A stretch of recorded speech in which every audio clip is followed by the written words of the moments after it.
हाँ तो प्यार साथियों, नमस्कार, जय जयकार। आप सब कैसे हैं? हम उम्मीद और आशा करते हैं कि आप सब अच्छे होंगे और मस्त होंगे और अपने स्टडी को बेहतरीन तरीके से करते होंगे। तो प्यार साथियों, आज की क्लास में हम वह चीज़ सीखेंगे प्यार साथियों, जो आपको क्लास ना ही 10th, ना ही 11th, ना ही 12th जिंदगी भर काम देगा प्यार साथियों। तो इस क्लास को अपने दोस्तों में शेयर कर दीजिए प्यार साथियों। और उसके बाद आप मेरे YouTube चैनल पर अगर देख रहे हैं तो चैनल को सब्सक्राइब कर लीजिए। अगर पेज पर देख रहे हैं तो पेज को फॉलो कर लीजिए। चलिए आज की क्लास को शुरू करते हैं। तो क्या करना है कि यहाँ पर लिखा है घातांक के नियम। तो घातांक के नियम के सभी फॉर्मूलों को देखेंगे। अब देखिए कि यहाँ पर लिखा है एक्स एन गुनी एक्स पावर एम। तो इस प्रकार से जब आपके दिया रहेगा तो देखिए आधार सेम है। जब आधार सेम होगा तो क्या होगा? जब आधार सेम होगा तो क्या करेगा, उस ऊपर में जो तो ये जुट जाएगा। तो इसका फॉर्मूला क्या हो जाएगा? एक्स प्लस में हो जाएगा एन प्लस एम हो जाएगा। अब देखिए सपोर्ट डेट मान लीजिए कि इस प्रकार से आपको सवाल क्या दे रहेगा। सवाल यहाँ पर दिया रहेगा कि 10 पर क्या दे रहेगा, इस पर 10 पर पावर 2 गुनी दिया रहेगा 10 पर पावर 3। तो इसको कैसे लिखना है, कैसे बनाना है? तो उदाहरण के लिए आप समझ सकते हैं कि 10 पर पावर कितना जुड़ जाएगा तो 5 हो जाएगा। ये आंसर हो जाएगा।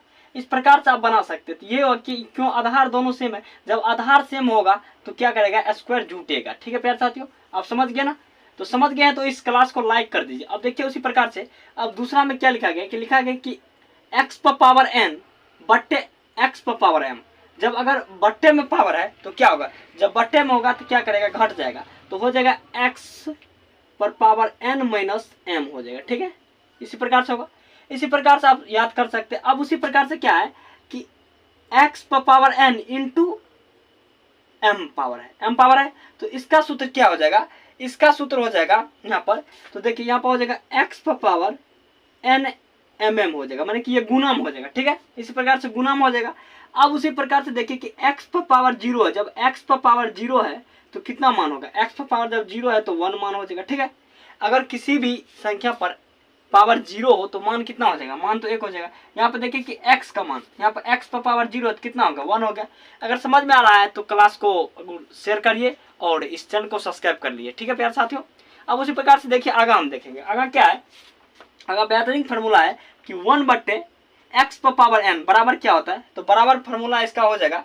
तो यहाँ पर होगा क्या, तो यहाँ पर हो जाएगा, यहाँ पर हो जाएगा, यहाँ पर x माइनस n। ठीक है, x माइनस n, इस प्रकार से हो जाएगा फार्मूला, इसका बन जाएगा। तो आप बना सकते हैं और याद कर सकते हैं। अब उसी प्रकार से देखिए यहाँ पर कुछ लिखा गया है।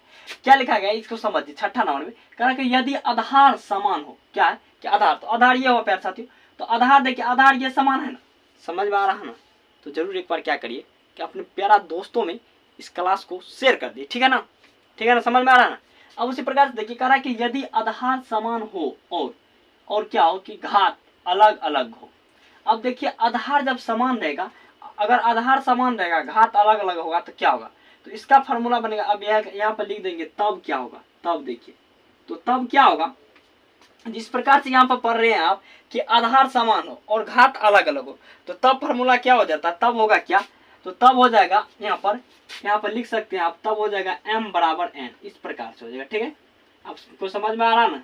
अब देखिए इसमें इस प्रकार से हो जाएगा। अब देखिए यहाँ पर क्या आ रहा है कि यहाँ पर कह रहा है कि यदि आधार अलग अलग हो, मान कि आधार देख लीजिए, आधार यहाँ पर देखिए आधार सेम था तो यहाँ पर x था तो x यहाँ पर भी था। लेकिन यहाँ पर देखिए आधार अलग अलग, तो यहाँ पर x है तो यहाँ पर y है। और घात समान हो तो घात देखिए यहाँ पर m है तो यहाँ पर भी m है ना, है ना? यहाँ पर क्या है कि m, देखिए यहाँ पर m है तो यहाँ पर m है। तो तब क्या होगा, तब इसका मान क्या होगा, तब देख लीजिए तब क्या होगा इसका मान। तो तब हो जाएगा, तब क्या हो जाएगा, तब इस प्रकार से चलेगा तो तब हो जाएगा क्या हो जाएगा मान, तो तब मान हो जाएगा यहाँ पर हो जाएगा x बराबर y हो जाएगा। ठीक है ना, समझ में आ रहा ना? तो इसी प्रकार से मान होगा।